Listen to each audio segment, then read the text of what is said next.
It almost gets tiresome saying just how incompetent Canada's Foreign Affairs Minister Melanie Joly is.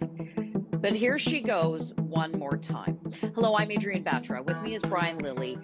It's a growing list, Brian, and I'm not saying without exaggeration, she probably is the most incompetent cabinet minister this country has had in a very long time. And that's saying a lot about the current Trudeau cabinet, but her latest that she basically wants to elevate Hamas to the negotiation table in the ongoing war between Israel and Hamas is insane. And I don't know if she's freelancing or if this is the prime minister's true feelings. Let me give credit where credit is due, and any regular viewer will know that I'm not someone who praises Justin Trudeau or his government, but he's been very strong from the beginning, from October 7th, saying Israel has a right to defend itself. Hamas is a terrorist organization.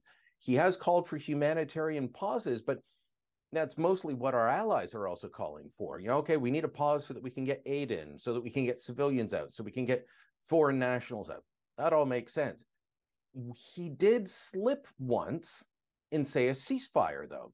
But Joly has been pushing this ceasefire issue more than once, and she's supposed to be in lockstep with him.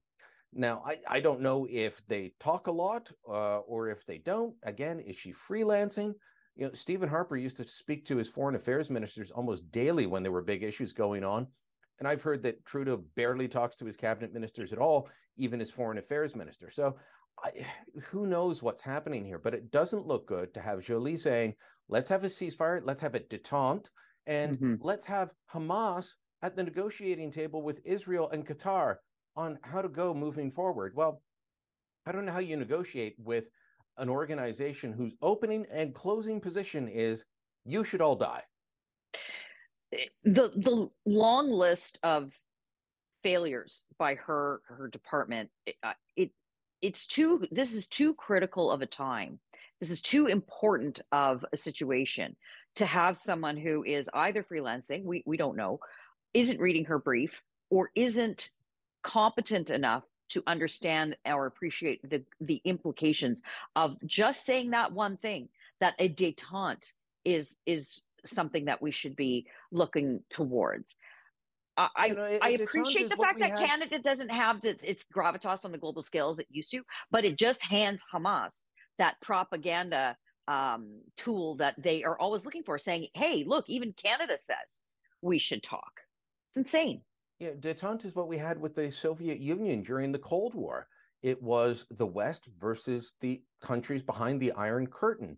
And the view was, we'll try not to kill each other, mutually assured self-destruction and all of that. They were two superpowers, the USSR and the US of A, two superpowers on supposedly equal footing. That's essentially what she's trying to do with Hamas. And there is no moral equivalency between Hamas and Israel. For people that don't know the difference between the Palestinian people and Hamas, you should look at videos online today of Hamas opening fire on Palestinian civilians trying to flee. You should look at the fact that Hamas hides its rockets, hides its munitions in schools, in hospitals, in places that are protected by the United Nations.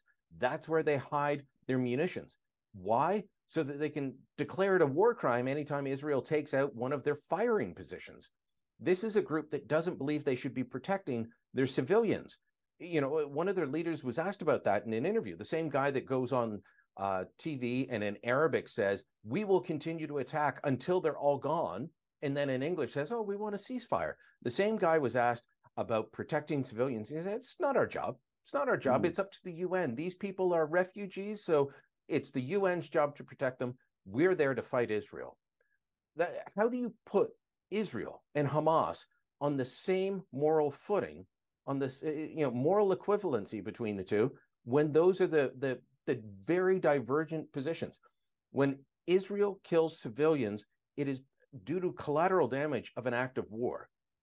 When Hamas kills civilians, that is the purpose of what they are doing. Israel doesn't go out to try and kill civilians. They go out to try and kill the terrorists. Hamas goes out to try and kill civilians. In fact, Israel goes out of their way to save civilian lives.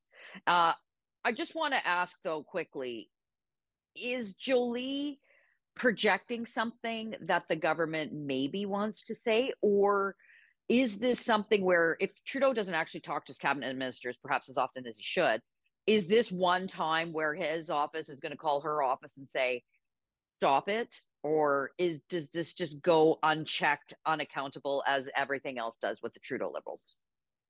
If it doesn't get checked, if Katie Telford in the Prime Minister's office isn't calling over to Joly's office and saying, what the hell are you talking about? Stop this, then we'll see, because she'll continue to say things like this.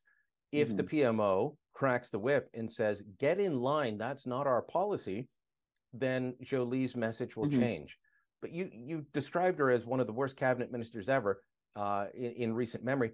That's a very competitive process to get that title. She is also the minister who's been in charge of relations with China, with India, with the United States, which, despite the fact that it's a Liberal government in Ottawa and a Democrat government in Washington, relations with the US are not great, and the Biden administration pays us no heed. So, she's failing on every major front. And now she's failing on the Canada trying to project some gravitas, some, importance on this. We have a large Muslim population, large population from that region, including a lot of Palestinians. We also have the fourth largest Jewish community in the world. She needs to get this file right, and she's not. It is too dangerous of a time in this world to have such incompetence in this country. Well, let us know what you think in the comments below. Go to thetorontosун.com and hit that subscribe button. You're going to find commentary and coverage and stories you will not find anywhere else.